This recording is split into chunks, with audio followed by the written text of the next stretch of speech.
Assalamualaikum warahmatullahi wabarakatuh. Perkenalkan, nama saya Ihan Asbihani. Saya akan mempresentasikan tugas akhir saya dengan judul perencanaan perkerasan lentur pada jalan raya menggunakan metode analisa komponen studi kasus jalan raya Kronjo sampai Mauk sepanjang 225 meter dimulai dari STA 0+00 sampai STA 0+225. Sistematika penulisan. Dalam penelitian ini menggunakan 5 sistematika penulisan. Yang pertama bab 1 pendahuluan, bab 2 landasan teori, bab 3 metodologi penelitian, bab 4 isi dan pembahasan, yang bab kelima kesimpulan dan saran. Dengan meningkatnya penduduk dan perkembangan infrastruktur pada Kabupaten Tangerang, maka akan menyebabkan peningkatan pengguna jalan atau volume lalu lintas. Dengan ini saya menggunakan metode analisa komponen dalam pembangunan suatu jalan. Batasan masalah. Pada penelitian ini mempunyai 4 batasan yang masalah. Yang pertama, survei lalu lintas harian dilakukan menjadi 2 tahap. Tahap yang pertama dari jam 6 sampai jam 12 siang dan tahap kedua dari jam 12 siang sampai jam 6 sore. Yang kedua, perencanaan ini hanya memperhitungkan ketebalan lentur menggunakan metode analisa komponen. Yang ketiga, jalan raya yang direncanakan hanya membahas perkerasan lentur. Dan yang terakhir, rencana perkerasan lentur yang akan direncanakan. Rumusan masalah. Pada penelitian ini mempunyai 3 rumusan masalah. Yang pertama, berapakah nilai CBR pada tanah dasar. Yang kedua, berapakah lalu lintas harian rata-rata pada kendaraan ringan. Dan yang terakhir, berapakah tebal perkerasan menggunakan analisa komponen. Tujuan dan manfaat. Tujuan dari penelitian ini adalah untuk mengetahui berapakah tebal perkerasan yang direncanakan. Yang manfaat dari penelitian ini adalah sebagai sumbangsi pemikiran untuk perencanaan perkerasan jalan raya Kronjo Mauk dimulai dari STA 225 meter sampai STA 0+00 sampai STA +0 225. Landasan teori. 1. Jenis perkerasan jalan. Jenis perkerasan jalan terbagi menjadi 3. Yang pertama, perkerasan lentur, perkerasan kaku, perkerasan komposit. Perkerasan lentur adalah perkerasan yang menggunakan aspal sebagai bahan pengikatnya, sedangkan perkerasan kaku adalah perkerasan yang menggunakan semen sebagai bahan pengikatnya. Perkerasan komposit adalah perkerasan campuran, di mana perkerasan lentur bisa di atas perkerasan kaku maupun perkerasan kaku di atas perkerasan lentur. Fungsi lapisan perkerasan lentur terbagi menjadi 3. Yang pertama, lapisan permukaan, lapis pondasi atas, lapis pondasi bawah, yang terakhir lapis pondasi dasar. Metode analisa komponen. Metode analisa komponen adalah metode yang dibuat oleh Bina Marga yang menggunakan rumus dasar metode AS 1974 untuk kondisi jalan raya di Indonesia. Pada metode analisa komponen terbagi menjadi 12 bagian. Yang pertama, jumlah jalur kendaraan, angka ekvivalen lalu lintas harian rata-rata, konfigurasi beban sumbu kendaraan, faktor pertumbuhan lalu lintas, umur rencana, daya dukung tanah, dan CBR, faktor regional, indeks permukaan, indeks tebal perkerasan, kekuatan relatif, batas minimum tebal perkerasan. Metodologi penelitian. Dalam penelitian ini menggunakan metode kuantitatif, di mana data hasil pengamatan di lapangan dikumpulkan lalu diolah menjadi data primer maupun data sekunder. Data primer meliputi lalu lintas harian rata-rata, sedangkan data sekunder meliputi data CBR yang didapat dari Dinas Bina Marga Kabupaten Tangerang. Lokasi penelitian. Lokasi penelitian ini dilakukan pada ruas Jalan Kronjo Mauk, Kecamatan Kronjo, Kabupaten Tangerang, Provinsi Banten, tepatnya sepanjang 225 meter yang dimulai pada STA 0+00 hingga STA 0+225. Ini bagian penelitian saya. Hasil pengolahan data meliputi koefisien distribusi kendaraan, perhitungan kekuatan tanah dasar, volume lalu lintas, perhitungan angka ekvivalen, faktor regional, lintas ekvivalen rencana, struktur konstruksi tebal perkerasan, dan indeks permukaan. Faktor pertumbuhan lalu lintas. Faktor pertumbuhan lalu lintas pada tahun ini didapat dari buku profil daerah Kabupaten Tangerang, di mana tahun 2017 mempunyai jumlah kendaraan 197.193. Sedangkan untuk tahun 2018 218.914 dan tahun 2019 247.948. Jadi total jumlah kendaraannya adalah 664.055. Di sini untuk menghitung angka pertumbuhan lalu lintas, tahun 2018 diambil tahun 2017, tahun 2019 diambil tahun 2018, lalu hasil tahun 2018 diambil 2017 ditambah hasil dari tahun 2019 diambil tahun 2018 dibagi 2, maka didapat angka pertumbuhan lalu lintas sebesar 3,85%.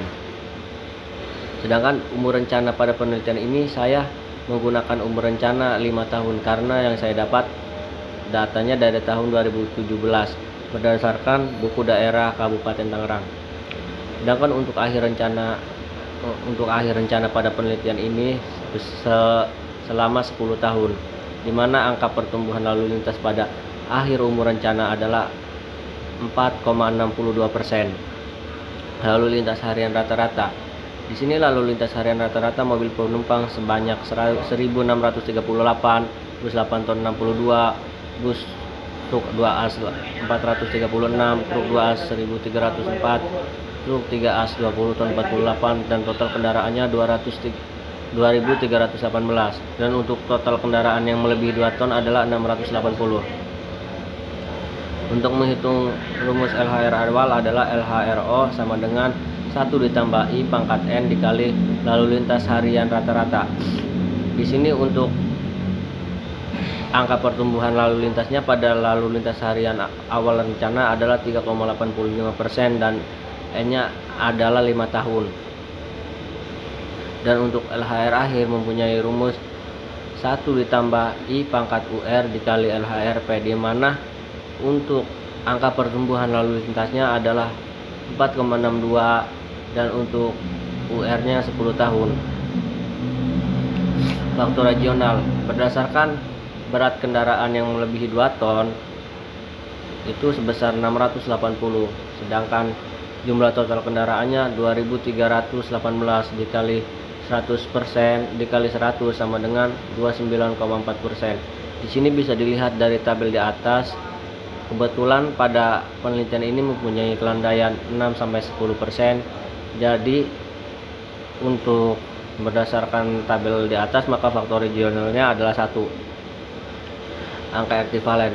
Untuk menghitung angka ekvivalen caranya seperti ini. Untuk kendaraan ringan mempunyai sumbu depan tunggal dan sumbu belakang tunggal.